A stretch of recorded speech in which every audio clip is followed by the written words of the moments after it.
Hey there guys, alright, today we are back with some more overly sarcastic productions, this time their new video, well, Blue's new video, on women who made history. Now, this is, I believe this March is Women's History Month. I totally know what months are relegated for what stuff. I totally know. Anyways, before we dive into the video, make sure you go check out the links below in the description box. I would love it if you join the Discord. Now let's go ahead and hear about these various women. It looks like there is quite a few. Ooh, I don't want to. Ooh, oh, there is a bunch of. All right, that looks like at least two.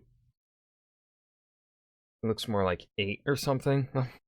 Stop wasting time and dive in. Women make history every single day, and have been doing so for thousands of years. Well before the modern feminist movements began in the 1800s, history is brimming with inspiring women whose achievements broke down boundaries and paved the way for more women to kick ass and do their thing. To that end, OSP is partnering with the Woman Cards to create a deck of playing cards featuring 13 of the most remarkable women in history. We've got scholars, saints, warriors, and queens from all across time and around the world. The artwork is spectacular, and you can get your very own History Makers deck.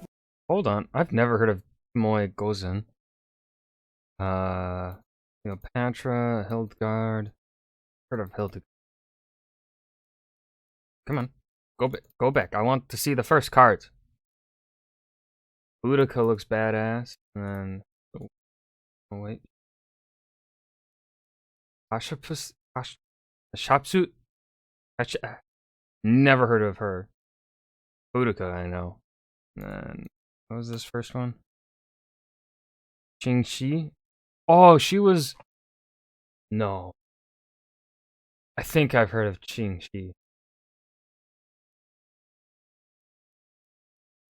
I think. Get your very own History Makers deck via the link below to the project's Kickstarter. OSP will be donating our cut of the revenue to the Malala Fund, helping girls around the world get the best education possible. So, to celebrate the 13 incredible figures in this deck in rapid-fire fashion, let's do some women's history. Oh, all 13 We'll start in Japan in the late 1100s, where rival families fought for military dominance. Both the Taira and Minamoto clans commanded vast armies of samurai, but fighting alongside them were female warriors trained in sword fighting, horse riding, and archery known as Onamusha, the most famous of which was Tomoe Gozen. Hailed as a warrior worth 1,000, ready to confront a demon or a god, Tomoe was among the most fearsome generals of the war, commanding 300 samurai in battle against the... I wonder if this Tomoe is the inspiration for the Tomoe in Ghost of Tsushima.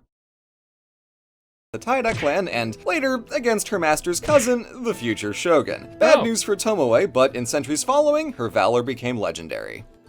Ancient India in the Vedic period was a time when the core scriptures of Indian culture were debated and codified, and one so okay. So this is going to be very fast-paced on these various women. Contributor was Gargiva Chaknavi. Herself the daughter of a sage, she was intellectually curious from a young age and later wrote hymns for the Rigveda, but she's best known from a story in the Upanishads where she took part in a philosophical debate organized by the local king. Yajnavalkya challenged his fellow sages on the topics of Atman and the universe, and not only was Gargi the only woman present, she was one of the few brave enough to argue with him and the only one who could debate him to a draw, earning high praise for both her brilliance and her tenacity. That's fucking cool. In 267 AD, the widow of a local king became the most powerful woman in the world. When Queen Zenobia of Palmyra took over from her assassinated husband, her once small state at the edge of Roman Syria was in charge of protecting the entire east of Rome from the Sassanid Persians. Despite the enormity of the task, Rome's peril was Zenobia's gain, as her rule was stable, prosperous, and culturally rich, while her soft power over Egypt and Anatolia led to full annexation in 270 and the creation of a Palmyrene empire. But soon Rome got its act together, reconquering Palmyra and taking Zenobia to Rome as prisoner, where she spent the rest of her life, smug in the knowledge that, however briefly,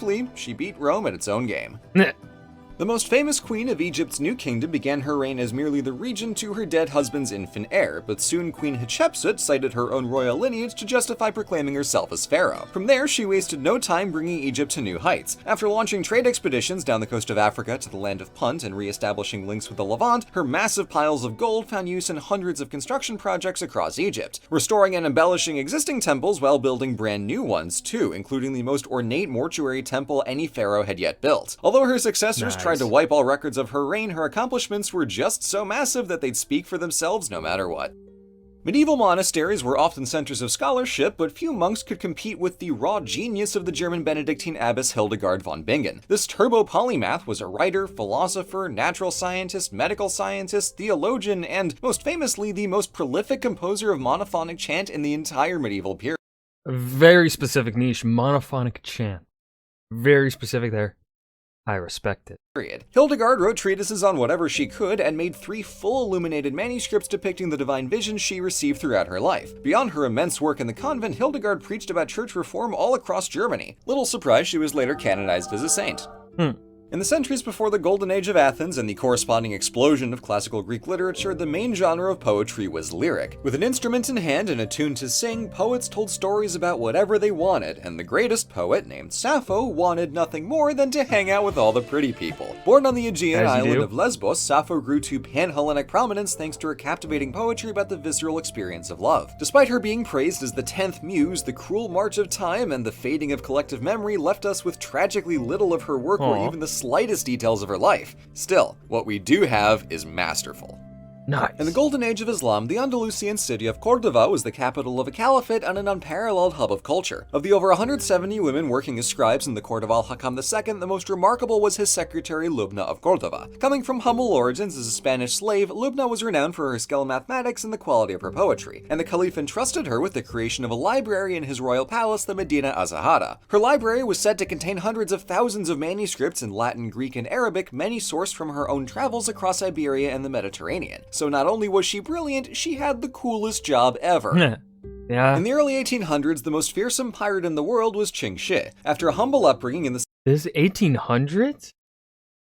south of China, she married a pirate captain in 1801, but when he died in a storm in 1807, she became the de facto ruler of his pirate confederation, the Red Flag Fleet, commanding 400 ships and tens of thousands of pirates. Qing Shi plundered the British, Portuguese, and Qing dynasty's navies, fighting on the open seas and breaking through fierce blockades. But even when surrendering to the dynasty in 1810, she had enough negotiating leverage to keep her wealth, her ships, and her freedom for an astoundingly cushy 3-decade retirement. Damn. As the daughter of the Byzantine Emperor Alexios Komnenos, Princess Anna Komnene had access to the very best education Oh, I've heard of her. Anna Komnene. the Eastern Roman Empire could provide. Even so, she broadened her curriculum by sneaking She's pretty famous. copies of the Iliad and Odyssey out of the Royal Library of Constantinople. With training fit for an empress, she administered a hospital in the city and attended her father's royal court, getting an up-close view of the politics of the First Crusade. However, a late-coming younger brother took her place as heir, and he banished her to a monastery for trying to supplant him. Begrudgingly trading her crown for a quill, she spent her last decades composing the Alexiad, a masterful epic poem recounting her father's life and reign. Nice. Just 2 decades after their arrival into Britannia, Queen Boudica of the Iceni tribe had good reason to hate the Roman Empire. After her husband died in 60 AD, leaving half his kingdom to Boudica and their 2 daughters, Rome ignored his will entirely and confiscated the kingdom, brutalizing Boudica and her daughters in the process. In response to Rome's abject depravity, Boudica led over 100,000 warriors in open revolt, burning Roman cities and killing their citizens as retribution. Although the governor of Britannia defeated her in battle, suppressed her revolt, and established full Roman authority, And funnily enough, supposedly, now it's been a while since I've looked at this, so it could be wrong information, so take it with a grain of salt. But I believe the Emperor of Rome at this time wanted Boudica. When he heard about Boudica's rebellion, he wanted Boudica to win, because Britain at this time was not really useful for much. It was a very hard to tame place, hence Hadrian's Wall that gets built later on. And really the natural resources there at the time, not the best. Not really, Britain doesn't really have much natural resources, I would say, that are that great until really the industrial age, you could argue. Now, of course, when they're a unified state of their own, they become very influential during the medieval period. But still, the natural resources of Britain don't really become useful until, the industrial age, because they're large coal deposits. That stuff's not really important to Rome at this time. So, really, Britain, not that good of a Roman province. Like, the emperor was like, yo, Boudica, please kill the legion. And then the legion pull out a massive W against Boudica's rebellion, and, well, Rome was stuck with Britain. In the province, Boudica has remained a symbol of revolutionary spirit ever since. After the death of her brother the king in 1891, Queen Liliuokalani came to power at a perilous time for the Kingdom of Hawaii. The last king was forced to sign away the monarchy's power to a league of white business tycoons who only wanted Hawaii for its crops, and when the new queen set about restoring royal authority, these same white islanders threw a coup, deposed the monarchy, and invited the United States to annex Hawaii. Though decades of legal challenges failed to give Liliuokalani any part of her kingdom back, she left a cultural legacy for her people via her earlier composition of the famous song Aloha Oi and the defiantly titled autobiography Hawaii's Story by Hawaii's Queen. After marrying into the French royal family in 1137, Eleanor of Aquitaine had a subpar experience as queen, so she called a do-over and tried it again in England. Having suffered through the failed Second Crusade and 15 years of heirless marriage to King Louis, Eleanor divorced him and married the soon-to-be King Henry II, combining their territories to form the Angevin Empire. She and Henry weren't a great match either, as she started a revolt and he put her in prison, but after she outlived him, Eleanor happily served as regent for her beloved son Richard the Lionheart. And that is how you play the long game. Forget the husbands, just be queen. And, of course, we end with Cleopatra. Yep. Raised in the cultural capital of the Greek-speaking world, she had the Library of Alexandria on tap and knew all the classics we'd expect, but she differed from her royal Macedonian predecessors by actually learning Egyptian and several other languages. All these smarts and charisma went to good strategic use as Cleopatra leveraged wider Mediterranean conflicts for her own advantage and the good of her kingdom, resulting in a prosperity Egypt hadn't seen for centuries. Unfortunately, her second husband was not a match for her brilliance, so she was outplayed by Rome, losing her kingdom and her life, but not her glory. And with that, our 13-stop whirlwind survey of women's history is complete. Despite the vast differences in the times, places, and professions of these figures, each found their own way to pursue excellence. Sometimes uninhibited, sometimes working around constraints, sometimes deliberately thwarted by outside circumstance. But most of the time, it seems to be deliberately thwarted by outside circumstance. One way or another, the legacies of their genius and talent endured, influencing the world around them and inspiring subsequent generations of women and men to follow their lead. My hope is that at least one of the amazing women in the History Makers deck resonates with you, so please consider getting a deck today. The Kickstarter is live for the month of March, so don't miss out. Link in the description. Thank you for watching. Working with the team at the Woman Cards to bring you this deck has been absolutely... Okay. That was Women Who Made History by Blue over at OSP. I hope you guys enjoyed. This was a really well-made episode, despite the very brief, the brevity of these quick